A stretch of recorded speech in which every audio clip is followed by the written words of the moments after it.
తెలివిగలది. ఒక గ్రామంలో ఒక రైతు ఉండేవాడు. ఆ రైతుకు ఒక్కడే కొడుకు. అందుచేత రైతు తన కొడుకును చాలా గారాబంగా పెంచి వాడు పెద్దవాడై ఎంతో సమర్థుడవుతాడని ఆశించాడు.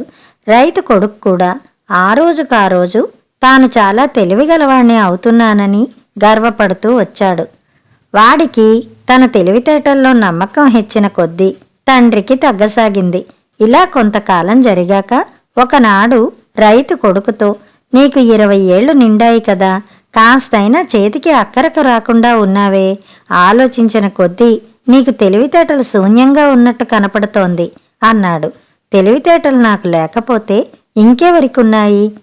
నన్నేం చేయమంటావో చెప్పు అన్నాడు కొడుకు. మన ఇంట్లో గొర్రె చర్మం ఉంది, దాన్ని రేపు సంతలో అమ్మిరా, నీ తెలివితేటలు చూస్తాం అన్నాడు రైతు.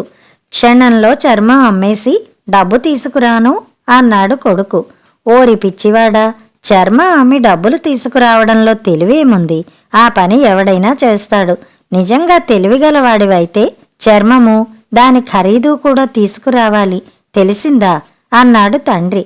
కొడుకు కొంచెం కూడా ముందు వెనక ఆలోచించకుండా, ఓ అలాగే చేస్తాను, రేపు సాయంకాలం లోపల గొర్రె చర్మము, దాని ఖరీదు కూడా తెస్తాను చూసుకో అని ప్రగల్భాలు పలికాడు.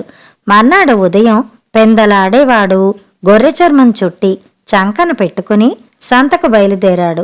వాడు సంతలో అడుగు పెడుతుండగానే ఎవరో ఎదురై, గొర్రెతోలు అమ్మకానిక, ఎంతకిస్తావు అని అడిగాడు. ఎంతకిచ్చినా నాకు తోలు, దాని ధర కూడా కావాలి అన్నాడు రైతు కొడుకు. తోలు కొందామనుకున్నవాడు గట్టిగా నవ్వి, భలే ఆలోచనే, ఇది ఇంతవరకు ఎవరికీ తట్టలేదు, అయినా నలుగురిని అడిగి చూడు, ఎవరైనా చర్మం తీసుకోకుండా దాని ఖరీదు నీకిచ్చేస్తారేమో అంటూ తన దారిన తాను వెళ్ళాడు. సంతలో ఎంతో మంది రైతు కొడుకును చర్మం ఖరీదు అడిగారు. అందరికీ వాడు అదే సమాధానం చెప్పాడు. అందరూ వాణ్ణి చూసి నవ్వి చర్మం కొనకుండా తమ దారిన వెళ్ళిపోయారు. మిట్ట మధ్యాహ్నం దాటిపోయింది, పొద్దు వాలిపోతోంది. రైతు కొడుకు తెచ్చిన చర్మం ఇంకా వాడి చంకలోనే ఉంది. సంత అంతటా తిరిగి తిరిగి వాడి కాళ్ళు పడిపోతున్నాయి. వాడు ఒక గుంపు గుమిగూడి ఉన్న చోటికి వచ్చాడు. ఈ గుంపు నడి మధ్య ఒక విప్ర వినోది ఇంద్రజాలం చేస్తున్నాడు. వాడు రైతు కొడుకును చూడగానే, అబ్బాయి, ఆ తోలు ఒకసారి ఇయ్యి, మంచి వినోదం చూపిస్తాను అన్నాడు. రైతు కొడుకు తన చంకలో ఉన్న చర్మాన్ని విప్ర వినోదికి ఇచ్చేశాడు. వాడు ఆ తోలు చుట్టను భూమి మీద నిలబెట్టి దానిపైన తన పైబట్ట కప్పి అందరినీ చప్పట్లు కొట్టమన్నాడు. అందరూ చప్పట్లు కొట్టినాక వాడు తన పైబట్టను తీసేశాడు. దాని కింద ఒక మామిడి మొక్క ఉంది, దానికి ఒక మామిడికాయ కూడా ఉంది. రైతు కొడుకు మొదట ఆశ్చర్యపడ్డాడు. మళ్ళీ తన చర్మాన్ని తనకిచ్చెయ్యమని విప్ర వినోదిని అడుగుదామనుకుంటే వాడు కాస్త అదృశ్యమయ్యాడు. రైతు కొడుకు కళ్ళనీళ్ల పర్యంతమయ్యాడు. వాడు చర్మాన్ని, దాని ఖరీదును కూడా తెచ్చి ఇస్తానని తండ్రికి మాట ఇచ్చి ఉన్నాడు. చర్మం ఖరీదు రాకపోగా చర్మం కూడా పోయింది. వట్టి చేతులతో ఇంటికి పోతే తనకు బుద్ధి లేదని రుజువవుతుంది.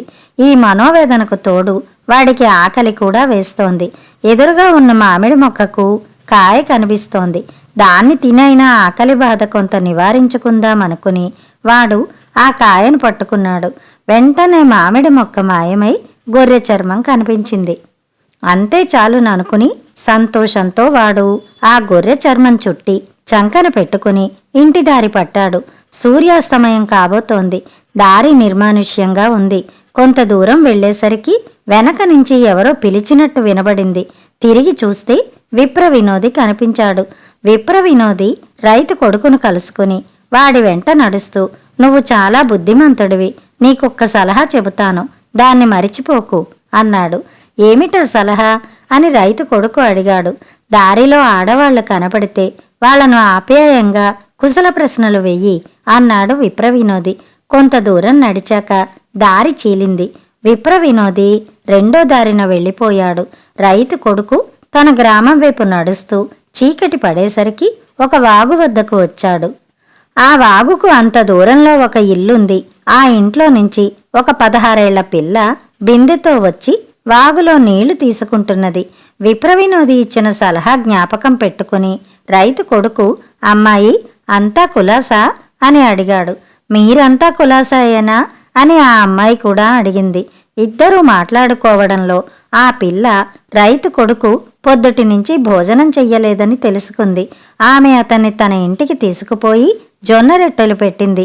తర్వాత అతన్ని గొర్రెతోలు గురించి అడిగింది. మా అయ్య దీన్ని అమ్మి దీని ఖరీదు చర్మము కూడా తీసుకురమ్మన్నాడు. నాకు సాధ్యం కాలేదు అన్నాడు రైతు కొడుకు.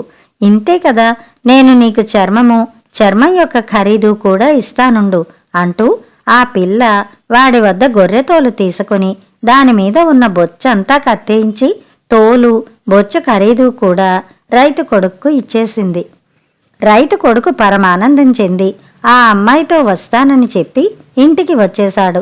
తన కొడుకు తెచ్చిన చర్మము డబ్బులు చూసి రైతు సంతోషించి, నీకీ ఉపాయం చెప్పిన మనిషి ఎవర్రా అని అడిగాడు. మగ మనిషి కాదు, ఆడమనిషి అంటూ వాడు జరిగిందంతా చెప్పాడు. ఇదేనా నీ తెలివి? ఇటువంటి అమ్మాయి తటస్థపడితే వెంట తెచ్చుకుని పెళ్లి చేసుకోరు?